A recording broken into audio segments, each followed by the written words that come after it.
Next up, we go to Jefferson County Circuit Court in Louisville, Kentucky. The defendant is Christopher Bakanskis, who's charged with wanton endangerment. Today, he's scheduled to appear before Judge Judith McDonald Berkman, who's currently occupied with another defendant. Really looking at a date. But Bakanskis wants to see the judge now.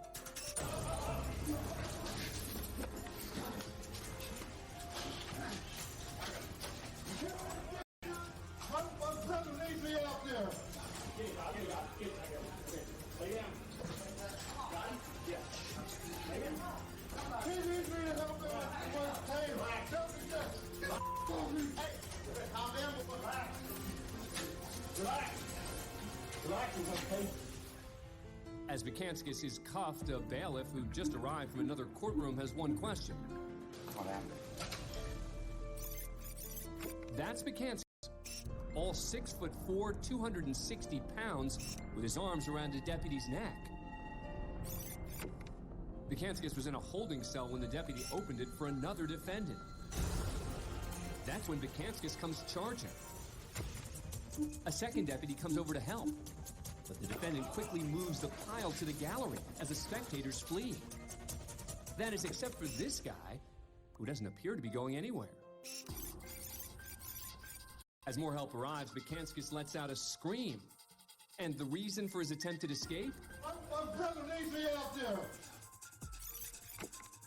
The officers also get some help from an agile attorney, Josh Schneider.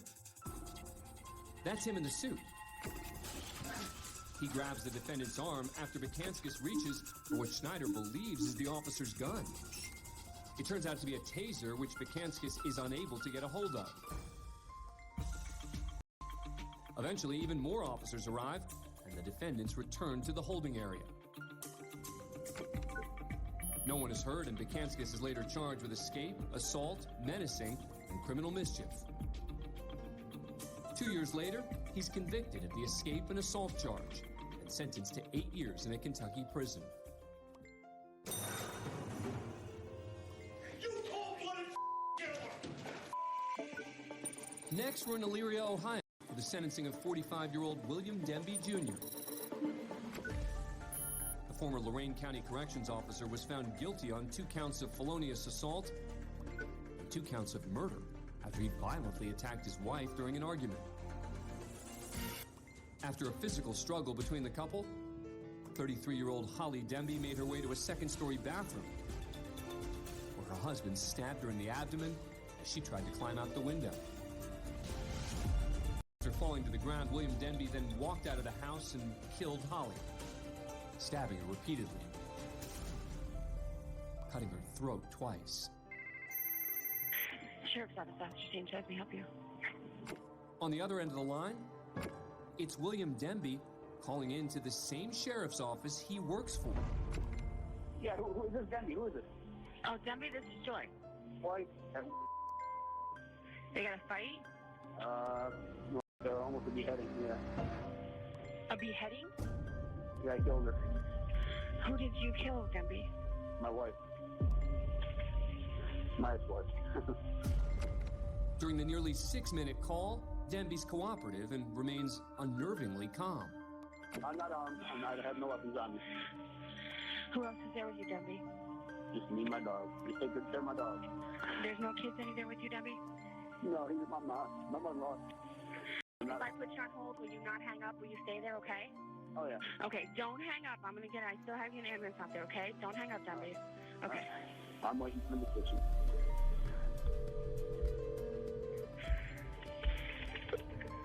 911, how can I help you? Hey, 911, I need an ambulance. I had a guy online says he just beheaded his wife. Okay. God, it's actually, sorry, it's one of our COs. I know him personally, kind of. Okay. He's saying his wife's in the backyard and he beheaded her. Okay. Now at sentencing, the victim's mother, Cheryl Folds, Your Honor, shares her victim impact statement with the court. our house was taken from her son and our family and friends because of one man's violent acts. Holly was held against her will. She was battered, and when she found an opportunity to escape, she did. She was pursued by her husband, who intended to kill her. When given the chance to speak, William Denby begins with a matter-of-fact explanation of the case. Most of you know my name is William Denby, and on August 11, 2010, I killed my wife, Holly. I was found guilty of murder on December 3rd, 2013, and I'm here today to receive my sentence. I have so much to say, but unfortunately, most of it will not be said today. In fact, I have over 700 pages of my thoughts, feelings, and life history of me and Holly written down in my cell. One day it will all come out.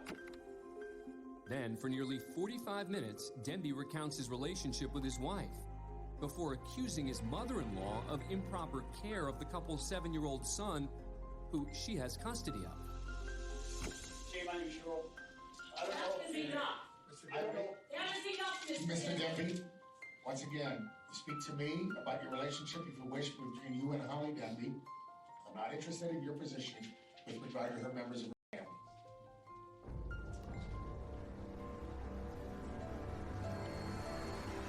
You know what? I've had enough. You cut her throat twice. You stabbed her 8 times. You cold-blooded killer. I've had enough of As Denby tries to take a dig at his mother-in-law over the care of his son, Shame on you, Cheryl. he's shut down by the prosecuting attorney and the judge. At the same time, from the gallery, the victim's uncle has had enough. You cut her throat twice. You stabbed her 8 times. Off camera, he tries to charge toward Denby, but is restrained by other family members. You cold-blooded killer. I've had enough of William Denby was ultimately sentenced to 20 years to life for the brutal murder of his wife. Later appeal of the case was denied.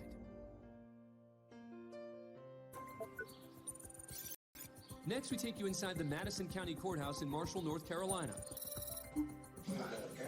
It is. The person behind the camera identifies himself as DJ Gear. He's not a defendant, just someone looking to record some courthouse video for his online channel that tests the right to record in public places, like police departments and courthouses. But the security officer, Jim Cruzan, has a problem with Gear and his camera. Take it off. Sir? You can't have the camera in there. I can't have it in the courtroom. I don't plan on going in the courtroom. Gear hears the officer, but shows no sign of stopping. Where are you going? Just walking around the courthouse. Not the camera. It can, I said no. but it can. That's a legal thing, not a personal I'm thing. not going to argue with you. I don't want to argue with you, brother. I can film, You're not going to film today. but I can. You can, but you're not going to today. A second officer decides to take this request up the ladder. Just wait here. I I'm will. gonna ask I will. the clerk. Okay, that's fine. While she's gone, it allows Gear and Cruzan some time to debate the issue. Why are you saying I can't film? We've got children here today. But they're in public. This is public. Please don't touch me. That's an assault, okay? Give it to me. I tell you what, I'm gonna step out here. Go. You put your hands on me. That's an assault. I don't want that to happen, okay? Please. I don't know what your game is or I don't want. what It's not a game, Officer Cruzan. Can you please call your supervisor? If you put your hands on me, that's an I'm assault. not calling a supervisor. I'm in charge here right now. Can I have a supervisor, please? I don't want to be You arguing. can go up to the sheriff's office. You can talk to the sheriff. I just You want just understanding. want to start. No. That's all you want to do. Why are you cursing at me, brother? I'm not cursing at you. I said all you want to do is start. That's all you want. I just want to be understood.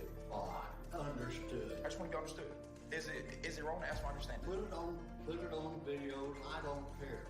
I don't. All right, I'm just going. You're not going in here and bother just people going- or interrupt this court. I'm just going to wait for the clerk of court, okay? I said you're not going to interrupt this court. Now you can go outside now. Here comes the clerk of court. Go.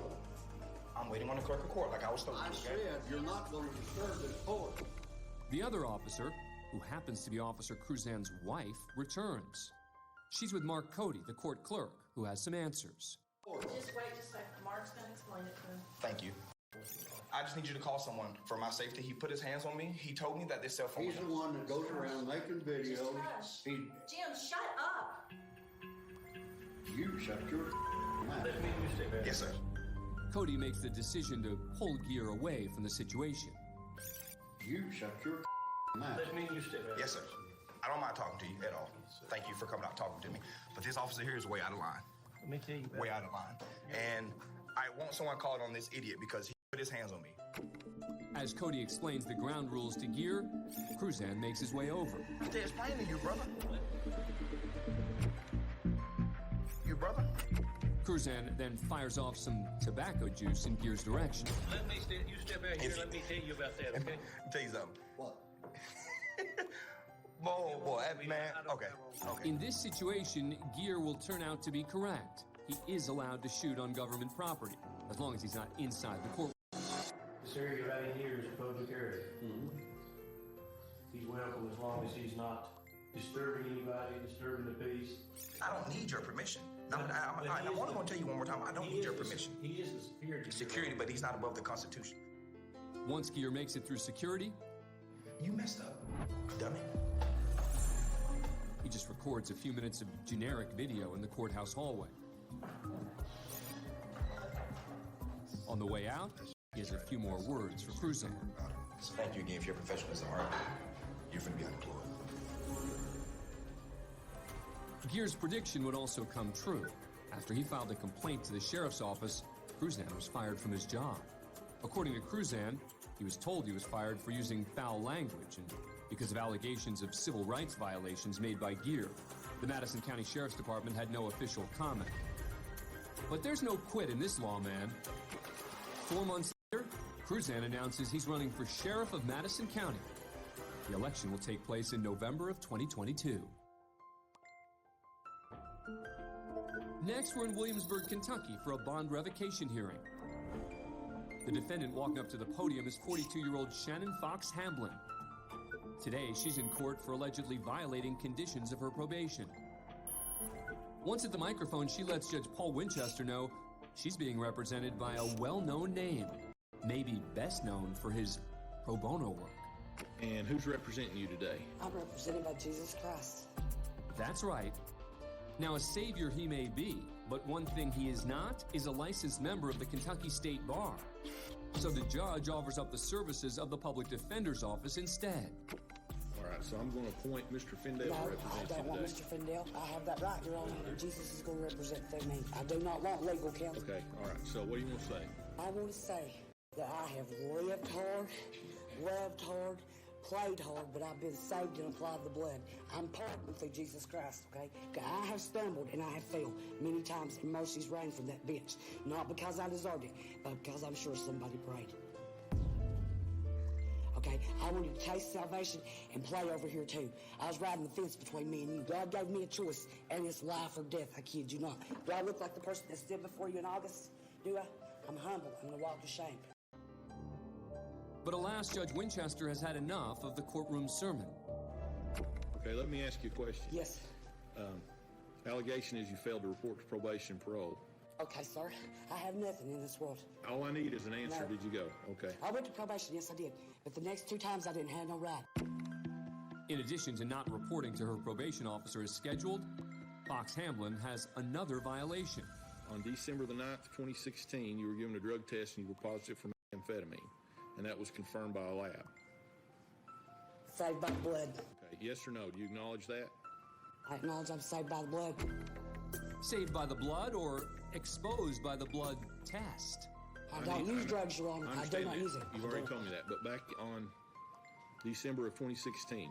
His paper says so, but I will not admit it. He said I could... Are you denying the allegations in this motion? Yes. Fox Hamblin's probation officer is then called on to offer testimony. Back in December, did she test positive for drug use? She didn't.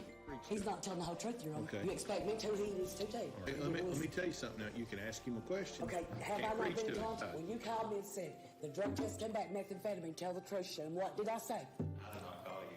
Brian Dees, you are a liar in the court of Williamsburg. I promise you, Jesus is watching. Okay, let me tell you something. I have to go by what the test He says. is lying, And sir.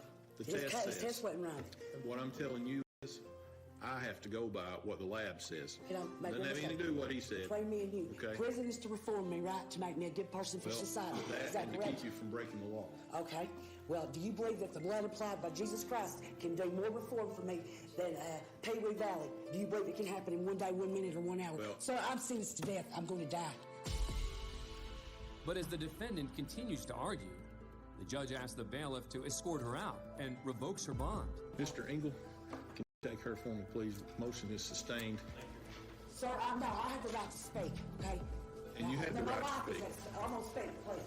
No, I'm going to speak to this judge. No, I'm going to speak to you right now. My wife is at stake. I'll die in prison. Come on, yeah, I have come a on. right to. I won't die.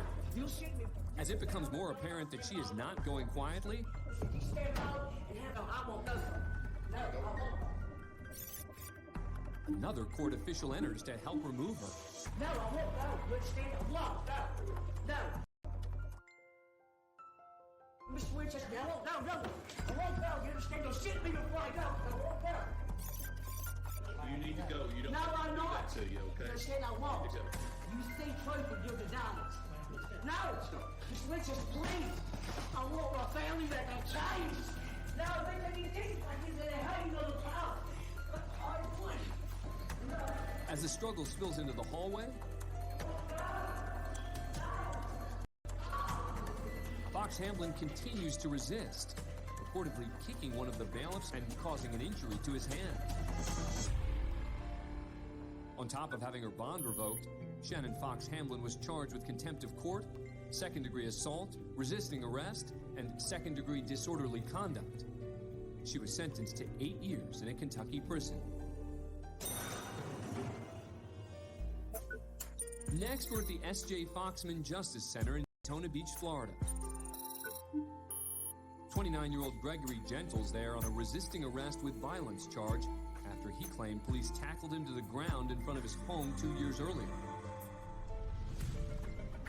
After falling asleep inside of the courtroom, Gentle was asked to step out into the hallway.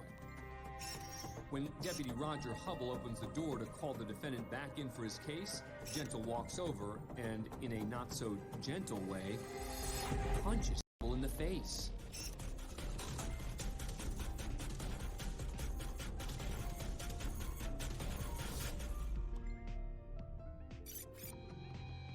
After clocking Deputy Hubble in the doorway, Gentle then puts him in a bear hug and the two engage in a full-on fight.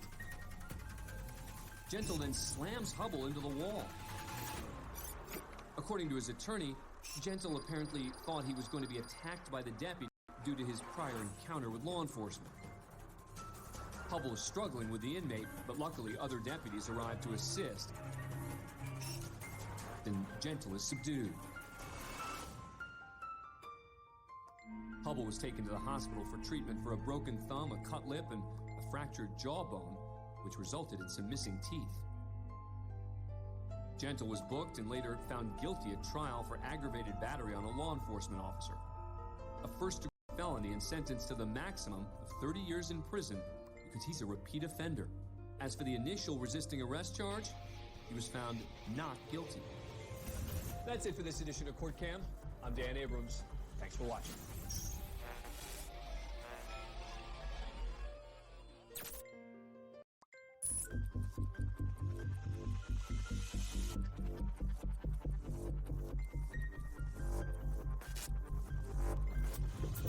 Hi, everyone. I'm Dan Abrams, and this is Court Cam.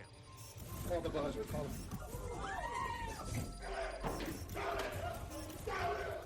Take him back! Take him out! You die in prison as well.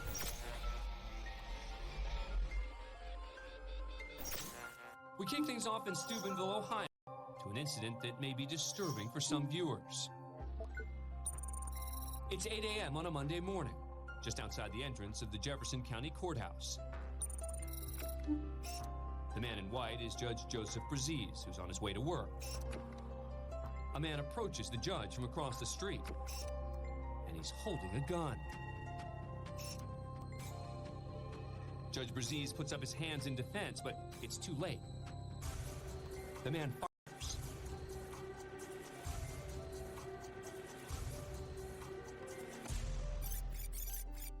What you're watching is not some random shooting. The man with the pistol is 51-year-old Nathaniel Richmond. Just a few months earlier, Richmond filed a wrongful death suit on behalf of his mother, who died in a fire at her home, along with Richmond's 2-year-old great-nephew. Richmond was suing the Jefferson Metropolitan Housing Authority, who leased the home to the family, claiming conditions inside were defective, making it susceptible to a fire. But a few days before this attack, the Housing Authority filed a motion to dismiss the damages in the case. Judge Braziz was scheduled to preside over an upcoming hearing on the motion, but Nathaniel Richmond had other ideas. Richmond fires 5 shots at Braziz at point-blank range, hitting him once in the abdomen. But in the struggle, Richmond appears to drop his gun. Though the judge has been hit, he's not about to back down. Turns out, he's got a gun of his own. He fires at Richmond, hitting him once. The judge narrowly escapes, but instead of waiting for help, he gets up. Braziz prepares to fire again, which he does, getting off 5 more rounds. Meanwhile, an injured Richmond heads for his car, but a probation officer who happens to be on the scene rushes over and begins firing. He hits Richmond 2 more times. Judge Braziz, still on his feet, takes cover across the street as officers from the courthouse arrive.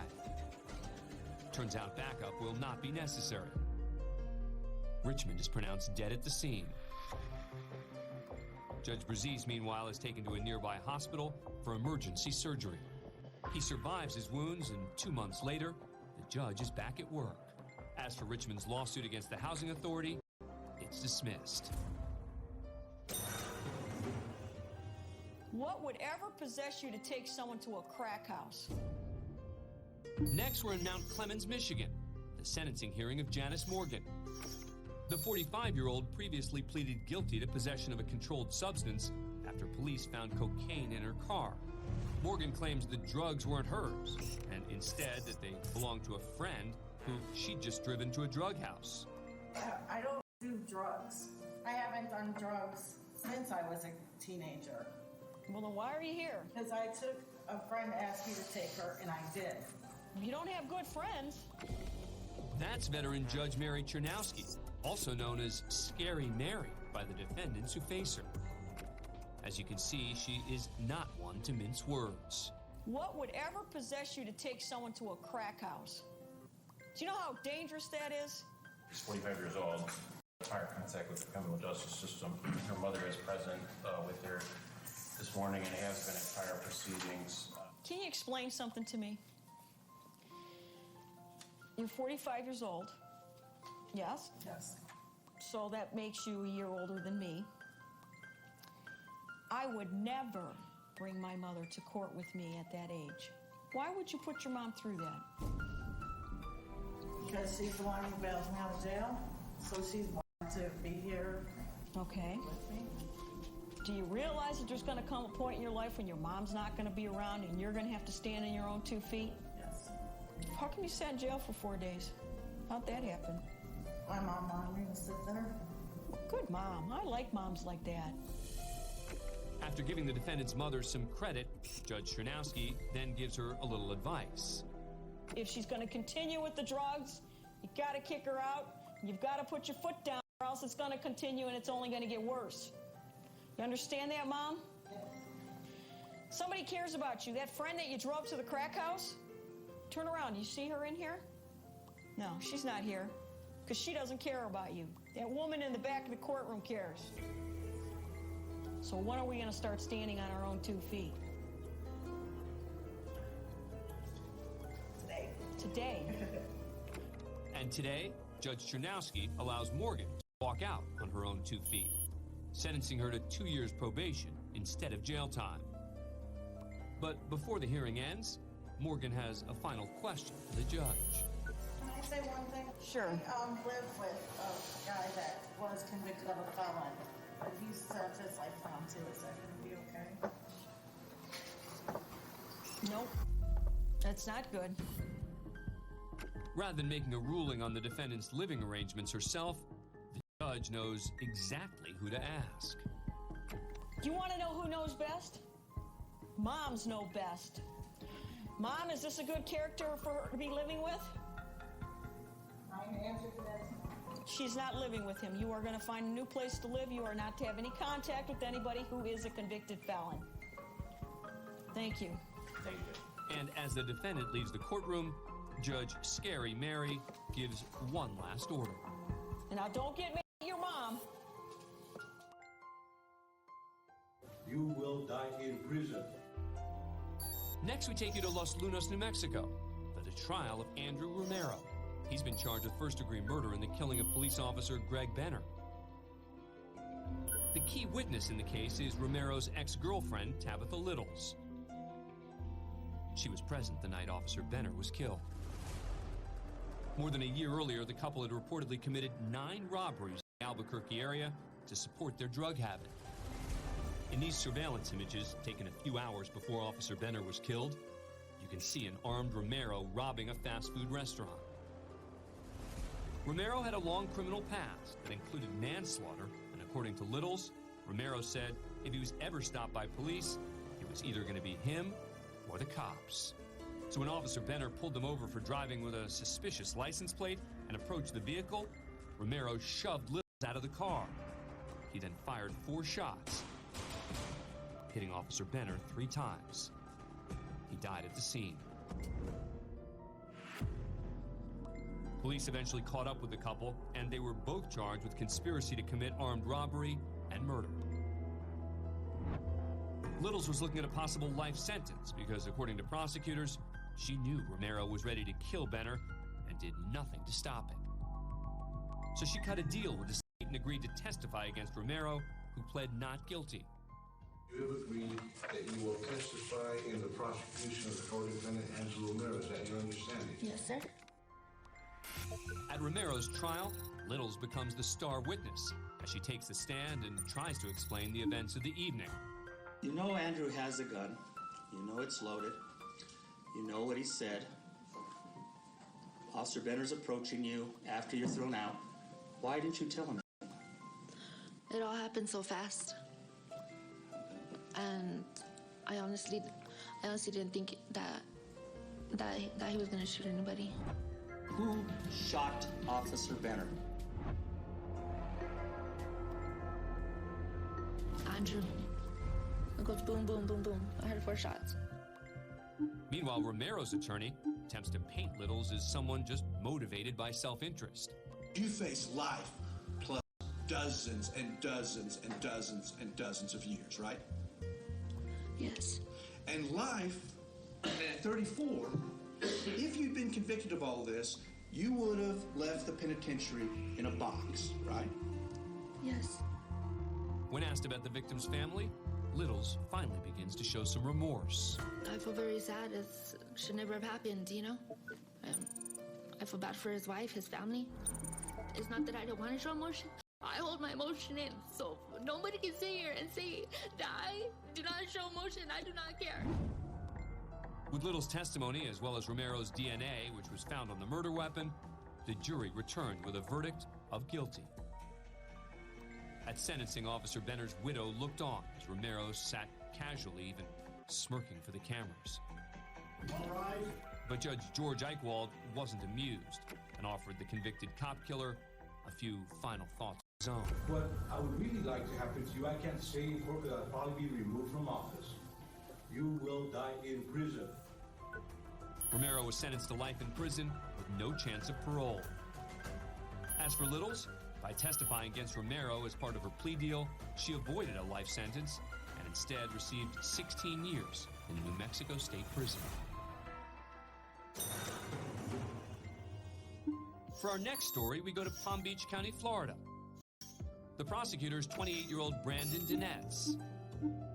He's asked his girlfriend, Jennifer Letman, to watch his opening statement since she, too, is an attorney.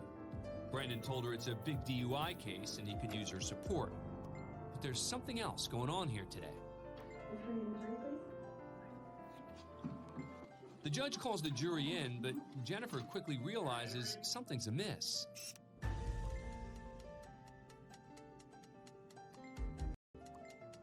For starters, there's 17 jurists in the jury box instead of the usual 12, and Jennifer personally knows each and every one of them.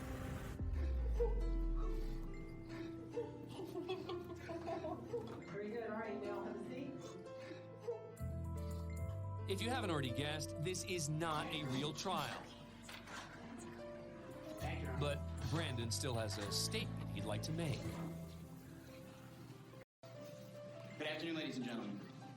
You know, typically I start my openings by talking about the privilege I have of representing the state of Florida. But today, I have the privilege of representing myself. A moment to confer with co-counsel. Brandon's about to introduce Exhibit A to the court. Let's hope there aren't any objections. Just laughing if you adjourn me in a well order.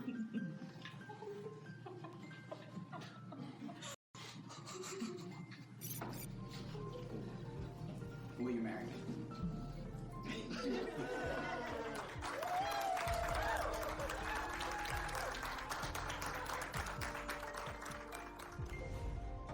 Brandon spent 5 months preparing for this day. And from Jennifer's reaction, and everyone else's, the verdict appears to be unanimous. Next, we go to McLennan County, Texas. It's February 2021. This is 41-year-old Nicholas Miller, and he's on the run. Well, how this is going in, but I guarantee you, we'll see. If I pull over with my hands high, see what happens there. 4 days prior to recording this video, Miller was in Mason County over 100 miles away. That's where he allegedly set fire to the Mason County Courthouse. And this is no ordinary courthouse. It's a civic landmark in 1909 that locals refer to as their Grand Old Lady.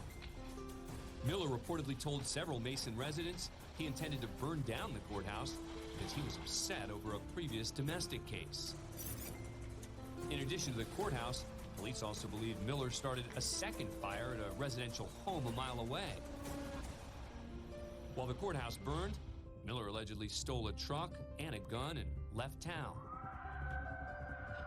Police pursue Miller over 3 counties, but he shows no sign of slowing down. Along the way, Miller live streams the chase as law enforcement closes in from behind and above.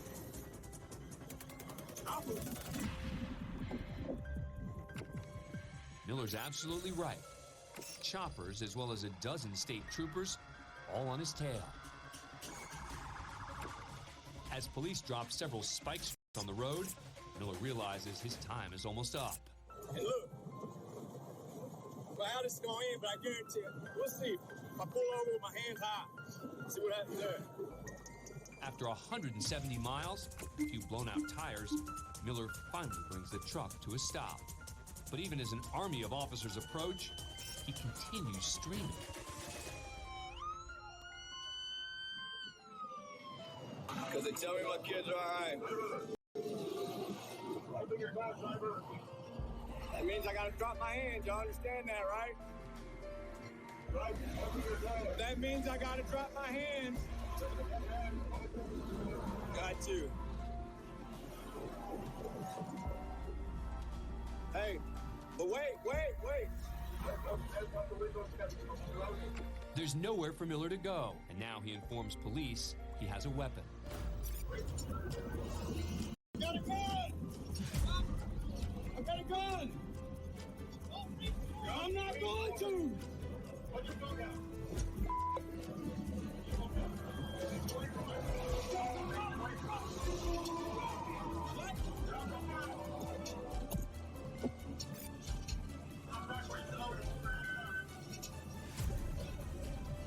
I'm ducking under.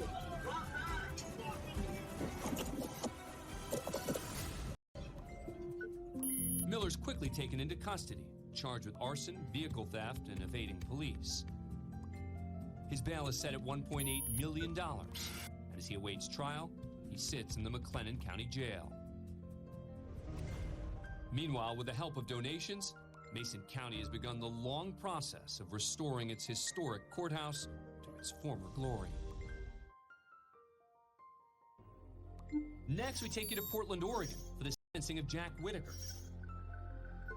He's been convicted of driving under the influence of intoxicants, second-degree assault, and reckless driving. Whitaker was high on meth when he crashed into 19-year-old Kayla Wilson as she was driving home from a job interview.